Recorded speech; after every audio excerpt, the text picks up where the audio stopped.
Una vez más, el escenario del Eisteddfod se transformará por unos instantes en el Palacio Real, donde reina la poesía y brilla el poeta.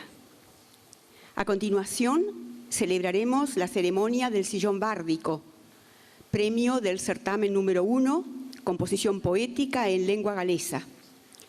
El tema sugerido en esta oportunidad es pertenencia o parentesco. Este año la competencia tiene carácter internacional.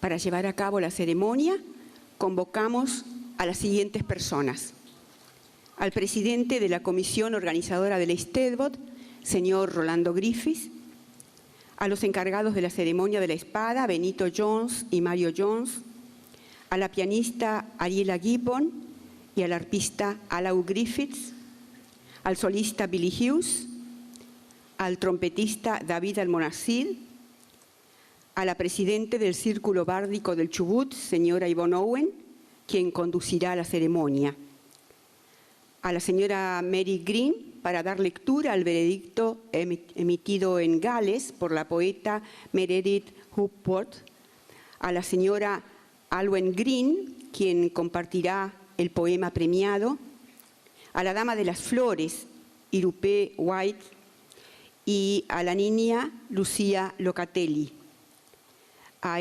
Nest Roberts, premiada con el Sillón Bárdico en anteriores ediciones del Eisteddfod del Chubut, quien le brindará al poeta un saludo en verso; a las niñas del grupo Plante Dufresne, que participarán en la danza de las flores, a cargo de las docentes Graciela Colasante y Angélica Evans. La mayoría de las personas nombradas vendrán integrando la procesión del Círculo Bárdico.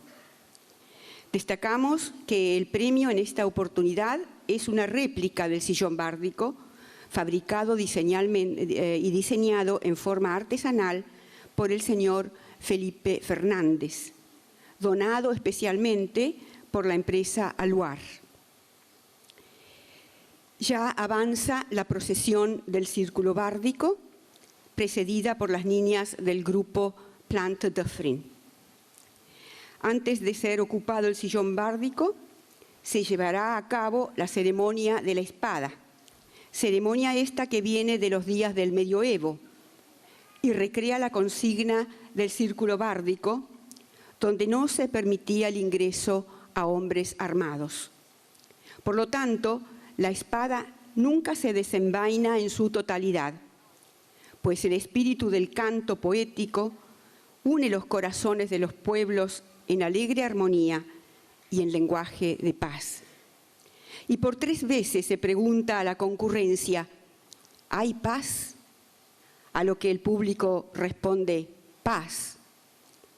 En la figura del poeta premiado se tributarán los honores a la poesía, desde el presente ofrecido por la comisión organizadora del Eisteddfod, desde el canto al poeta con la participación del público, desde el saludo en verso, desde el presente ofrecido por el Círculo Bárdico de la Patagonia, Gorse de Uladva, y desde la danza de las flores que se rendirá a sus pies con la frescura y el color personificados en los pequeños bailarines. Nos permitimos pedirle al público que no salude al poeta a su paso, sino que le concedan llegar hasta el fondo de la sala, donde sí se podrá celebrar la feliz distinción. Desde aquí no puedo ver, pero ya he invitado a la procesión del Círculo Bárdico.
Prynawn da I bawb. Mae'n fraint I mi gael eich groesawu I brif seremoni y prynawn yma, sef ddefod y gadeirio. Ar ganiad y ffanffer, a wneith pawb yn y neuadd sefyll os gwelwch yn dda.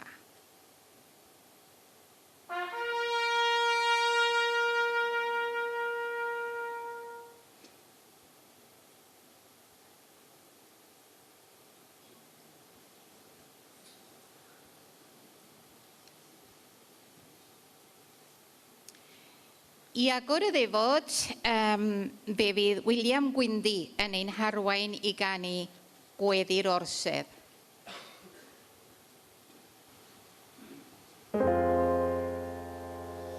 Tyrodd Dduw dynodd,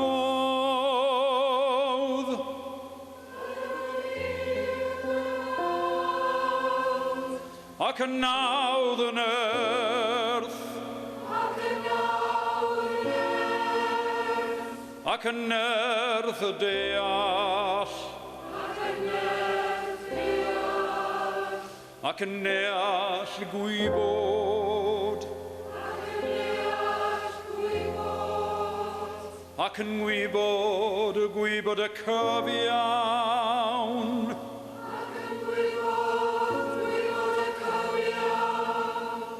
ac yn gwybod y cyfiawn ei garu,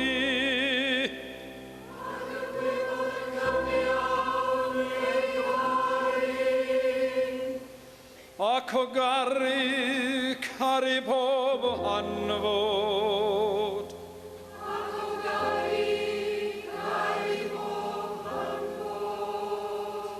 Ac yn pob hanfod caru Duw. Ac yn pob hanfod caru Duw. Duw a phobodaion ni.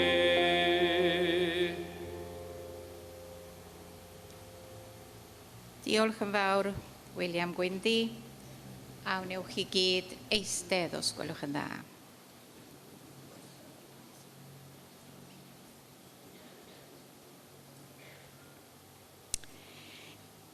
Cyflwynir cadair yr Eisteddfod eleni gan gwmni Alwar yn Porthmadryn. Y sair ei gwnaethpwydd yw Felipe Ariel Fernandez o Drelew, ac rydym yn ddiolchgar iawn iddo am ei waith cywrain. Dyma fo I chi weld e.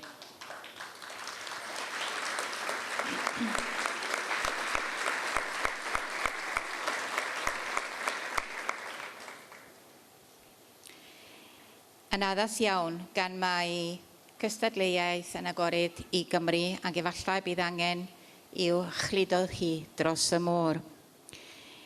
Cynigir y gadair eleni am gerdd neu gyfres o gerddi ar y testun Perthyn.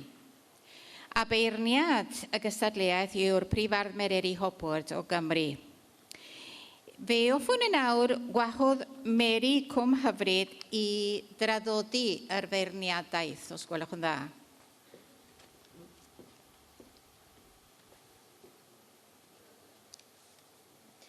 Beirniadaeth Mary Hopwood o gystadleuaeth Rhifin, cerdd ar y testun Perthyn.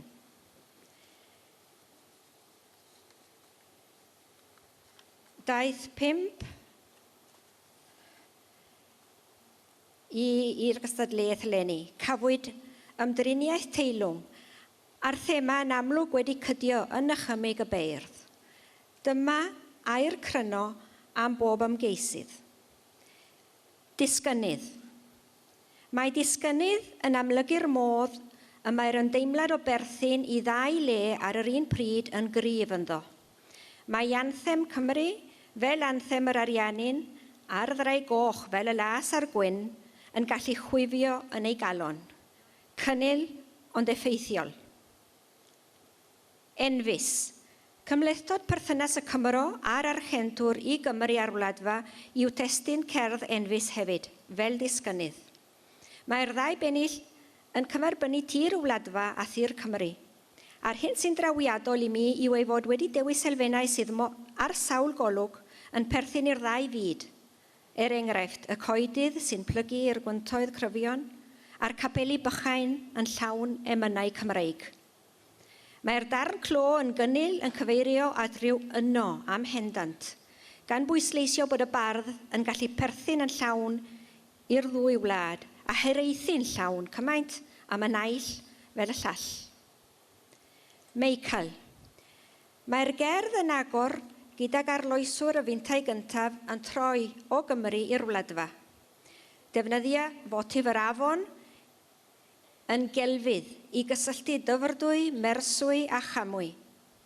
Mae'n gallu barddoni'n awgrymog fel y mae'r ansoddair sy'n cloi'r llinell hon yn profi. Tuag at gair y bai disgwylgar. Mae'r dweud yn dda hefyd mewn llinell fel a gaiaf y gorffennaf yn y gwynt. Mae'r clo yn gryf a'r llinell, mae'r gwaliau'n dal i siarad yn drawiadol iawn. Awel groes. Bardd mwyaf uchelgeisiol y gystadleuaeth yw Awel groes, ac ar ei gorau mae'r gerdd yn cyrraedd tir uchel. Cefndir y casgliad yw ymweliad 8 mis i dde Amerig o Gymru. Cawn gadw cwmni i'r bardd wrth hedfan o Heathrow, yna dilyn ei antur, o Lapa i San Pedro de Atacama, amgueddfa yn Sucre, eglwys Chinchero a Bethel Trefelin, cyn cyrraedd yn ôl i Gymru. Rhwng y llinellau mae stori serch yn gwau hefyd. Un o nodweddion y gerdd yw ei pharodrwydd i gysylltu iaith dafodieithol naturiol gydag iaith safonol. Mae'r ddau englyn sy'n agor a chloi'r gwaith hefyd yn werth tynnu sylw atynt. Da iawn, dyma gerdd a ddaeth yn agos iawn i'r brig. Un o'r teulu. Dyma gerdd fwyaf crefftus y gystadleuaeth. Mae wedi gosod mewn tair rhan. Y rhan gyntaf ar ffurf vers lyfr yn cynganneddol, a'r ail ar ffurf y wers rydd sy'n defnyddio dyfais ailadrodd i roi strwythur iddi, a'r olaf yn gyfres o englynion.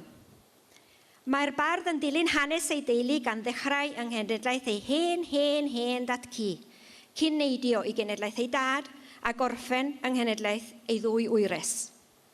Gall y bardd hwn ein gosod yn llun ei feddwl wrth sôn am yr hen ddyn wedi ei osod yn y cysgodion. Mae ailadrodd y cwestiwn, i beth yn effeithiol tu hwnt, wrth i'r bardd geisio canfod ei dad mewn atgofion niwlog. I beth? Ofer yw ymdrychu, ni all atgofion benthyg osod fy llaw yn dy law dithau. Cerdd orau'r casgliad yn fy marn i yw'r 4 englyn, i Erin Medi a Beca Marged. Yn eu cwmni nhw, mae'r bardd yn bywiogi, gan fod pob dydd yn ddydd o hwyl, yn ysgafn ac anisgwyl. Daw'r casgliad i ben gyda llinell Bert sy'n crisialu cariad y tadcu at ei wyresau, a'r modd y mae nhw wedi dod a bywyd newydd iddo. Dwy eneth fyna deni, meddai. Felly, o brir un o'r teulu.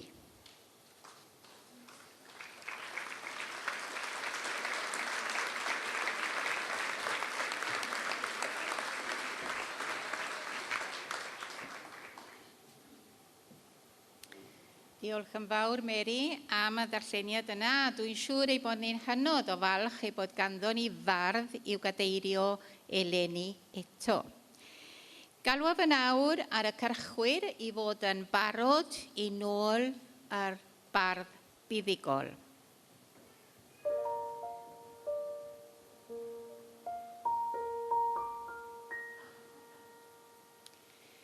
Ar alwad y ffanffer, byddai'n galw ar y bardd a dwi'n erfyn arnoch i beidio a codi. Yr unig berson ydw i eisiau i weld ar ei draed yw'r bardd sydd yn ateb i'r ffug enw un o'r teulu.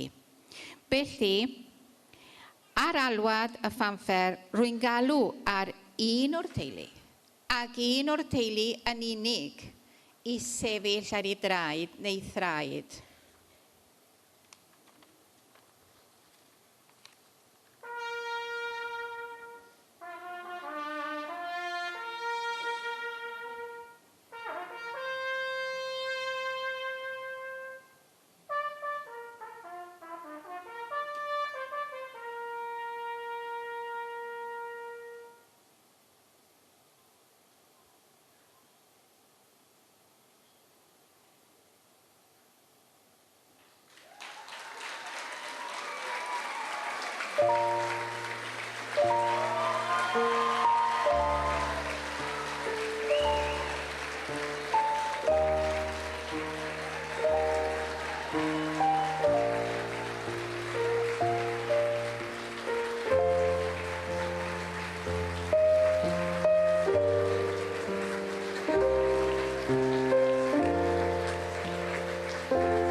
chi eistedd.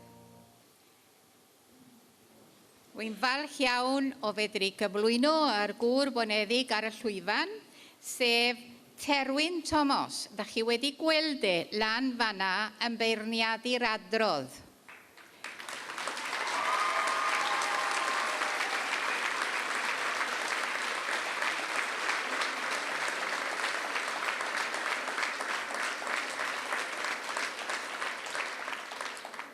Mae Terwyn Thomas yn enedigol o Sir Benfro ac yn byw yn Llandidoch yng Nghymru.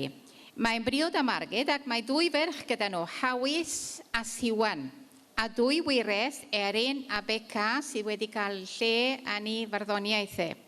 Ac maen nhw ar hyn o bryd o Gymru yn edrych ar y seremoni hon ar y we. Mae wedi bod yn athro ysgol ar hyd ei oes a nawr mae o'n arolygydd ysgolion.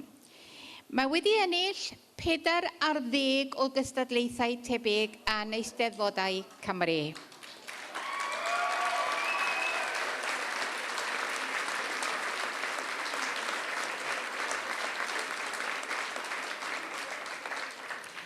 Ond dyma y tro cyntaf mae o'n gystadlu yn Eisteddfod y Wladfa. Nawr, dwi'n mynd i wneud un eithriad bach yn y seremoni hon heddiw, oherwydd bod yr offer cyfieithu ddim yn gweithio. Felly dwi'n mynd i droi'r Sbaeneg yn fyr iawn i gyflwyno y bardd fuddigol yn fyr. Por primera y única vez voy a hacer una excepción durante esta ceremonia y usar el castellano porque no se ha podido traducir para las pantallas la identidad del poeta laureado en esta oportunidad. Su nombre es Terwyn Thomas. Es el jurado de poesía en galés, vive en Llandidoch, en Sir Benfro, en Gales, casado con Margaret y tiene 2 hijas, Hawys y Siwan, y 2 nietitas, Erin y Beca, que se mencionan en el poema ganador, que en este momento están mirando esta ceremonia por internet en Gales. Ha sido maestro toda su vida, ahora es supervisor de escuelas, y ha ganado este galardón en 14 Eisteddfods de Gales, pero es la primera vez que compite aquí. Diolch yn fawr I chi am yr bodefau yna.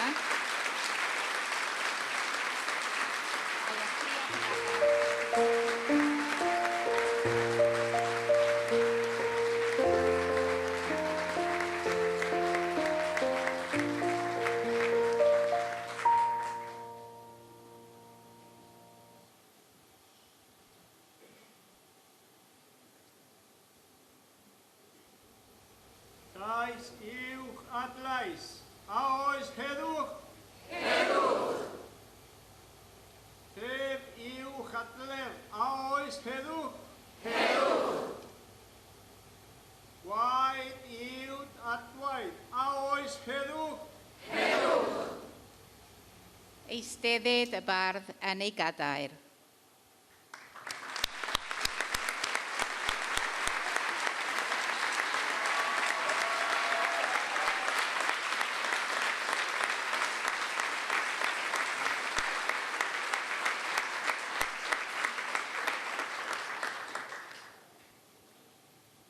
Galwaf yn nawr ar Alwyn Pennant I ddarllen detholiad o'r cerdd fuddigol.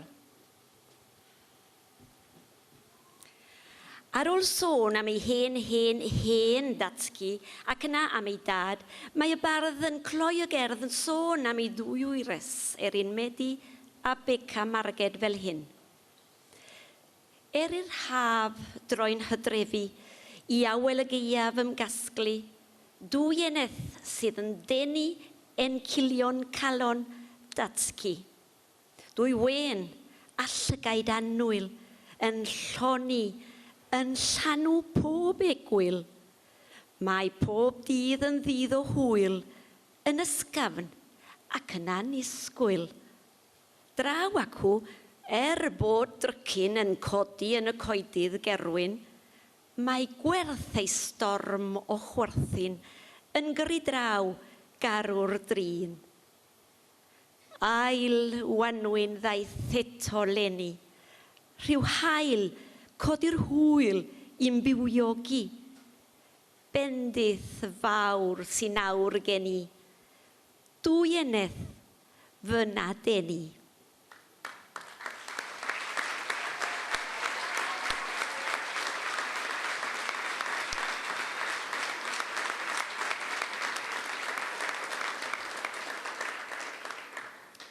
Diolch yn fawr Alwen am darllen y detholiad yna. Bydd cyfle i fwynhau y gerdd yn gyfan pam gaeth ei gyhoeddi yn y dyddiau nesaf yma. Gai alw nawr ar William Gwyndy i ganu yr gân i gadeirio.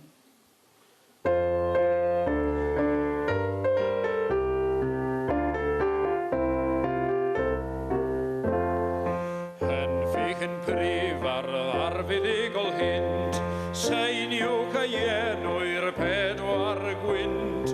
Hwn ydyw brenin bairdd yr wyl i gyd, Cynwch yr idgor i bedwar ban y byd. Henfych brif ar gweinwy llafn y clydd, Bloeddydd yr Eisteddfod yn un frydd hedd.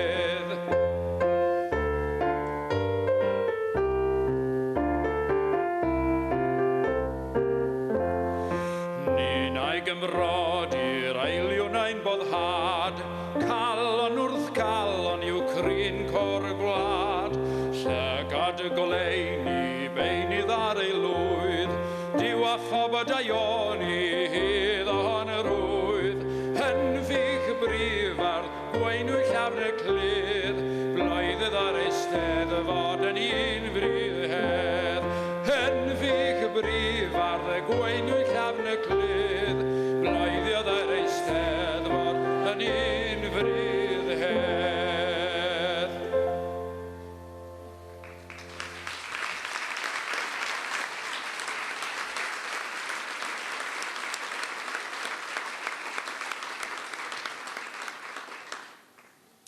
Diolch yn fawr William Gwyndy. Nawr, fel yr arfer, bydd aelod o Bwyllgor Gwaith yr Eisteddfod yn cyflwyno blodau i'r prif fardd eleni.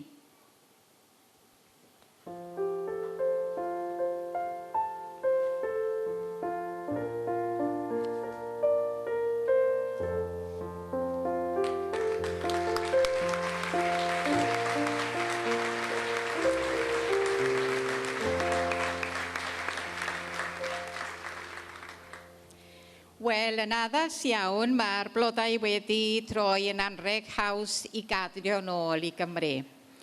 Mae ddiwch i mi am y gamgymeriad yna. Wedi hen arfer bod pawb yn derbyn blodau yma, ond nid yw yn ymarferol pan bydd y gystadleuaeth yn rhwngwladol yn sicr. Diolch yn fawr i'r Bwyllgor yr Eisteddfod. Mae'r orsedd hefyd yn cydnabod gwaith y bardd gyda anreg bechan.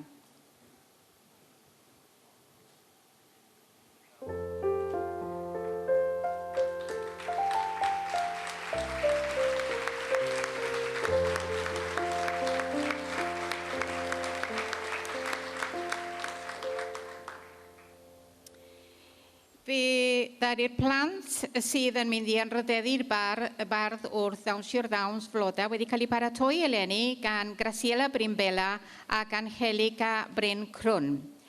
Maen nhw yn cynrychioli Plant y Dyffryn.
Gan fanteisio bod yr blodau wedi mynd i gysgu, neu o fi nawr i Esillt Nest i ddatgan ein edmygedd i'r bardd trwy gerdd fach, os gwelwch yn dda. Darluniais dair cenhedlaeth a'i plethu'n gwlwm hardd, breuddwydiais am orffennol na welon llygaid bardd. Fe chwalais ten bellderau, dwy enaid nawr sy'n un, a'r hydref du a chwalwyd, dwy wires daeth i thlun. Perthnasau draw fi nawen gre, mwyn dy gadeirio dan groes y de.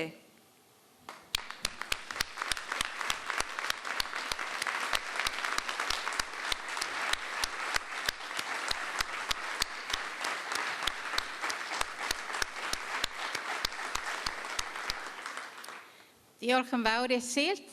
A dyna ni wedi dod i ddiwedd y seremoni yma. Does gen i ond diolch i chi gyd am fod mor garedig a gwrando nastyd ac yn ddistaw.